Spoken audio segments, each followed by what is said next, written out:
So what is security services? So if you see here, it's a process or communication service that is provided by a system to give a specific kind of protection to system resources. So why security services are needed? Okay, so how security mechanisms are implemented. So if you want to provide security services, first we should implement security policies as well as which are in turn implemented by security mechanisms. The first one is in security services, the first one is confidentiality. So what is confidentiality? So confidentiality is the protection of transmitted data from passive attacks. So if hacker is trying to attack your system like with passive attacks. So confidentiality is the protection of transmitted data from passive attacks. So the data which is to be transmitted is protected from passive attacks. So it is used to prevent the disclosure of information to unauthorized individuals or systems. For example, so even though your friend is working in some other company, you will not disclose your confidential information to your friend, even though he's your best friend. Okay, so confidentiality is nothing but preventing the disclosure of information to unauthorized individuals or systems. So it is defined as ensuring that information is accessible only to authorized to have access. For example, you're working in a company, you are an authorized person in that company so that you can access the data.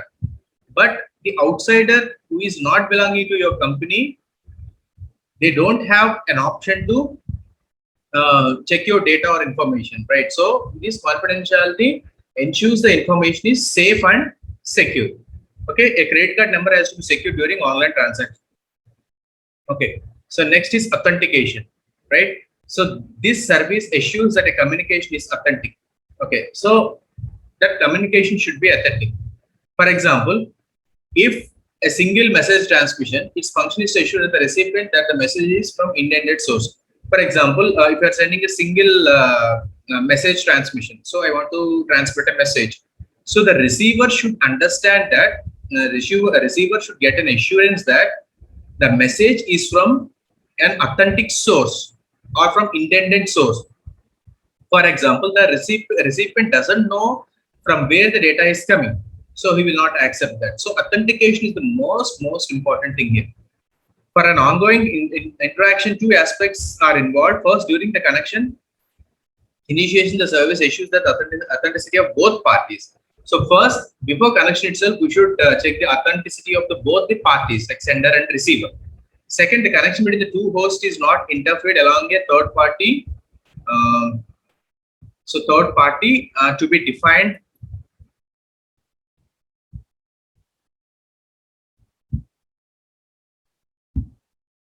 Okay, so to be defined,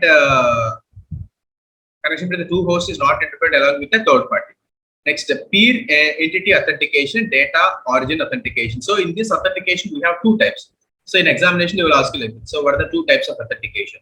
So peer entity authentication, data origin authentication. So verifies the identities of the peer entities involved in a communication. Okay.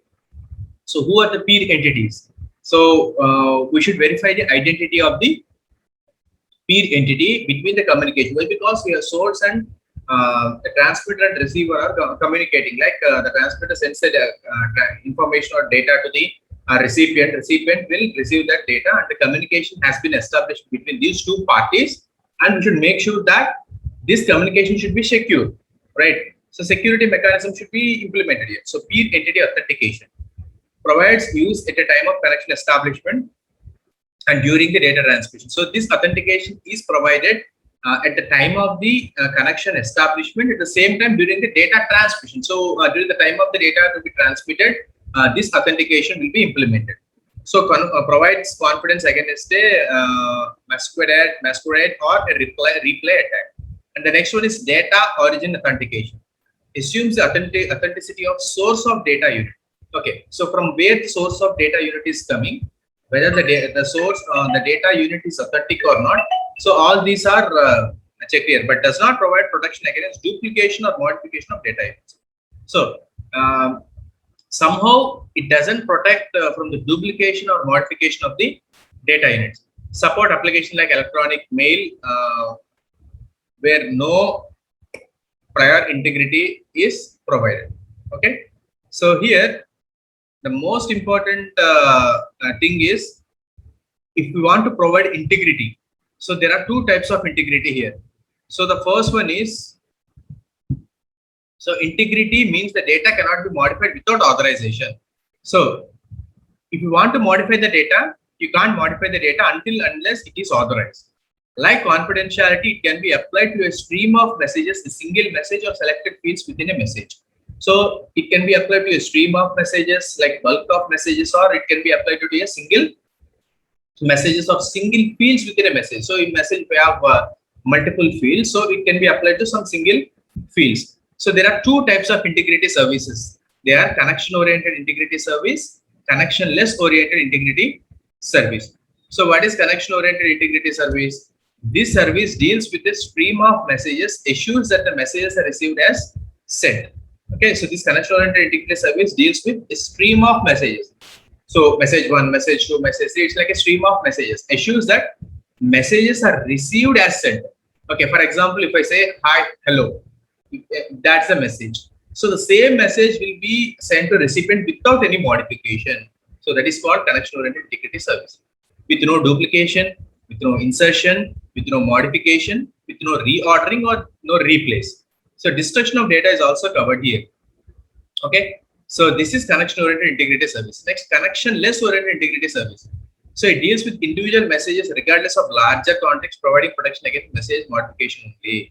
So it provides again a protection against only message modification, but it can't provide assure that the messages are received as the sent.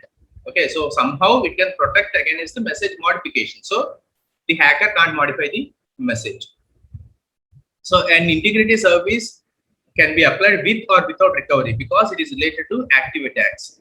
So here, non-repudiation and access control. So non-repudiation prevents either sender or receiver from denying a transmitted message. This capability is crucial to e-commerce. So sender or receiver from denying a transmitted message. So it prevents either sender or a receiver. So if sender, so it will not be received by the receiver. From receiver, so sender or receiver from denying a transmitted message. So transmitted messages will be denied.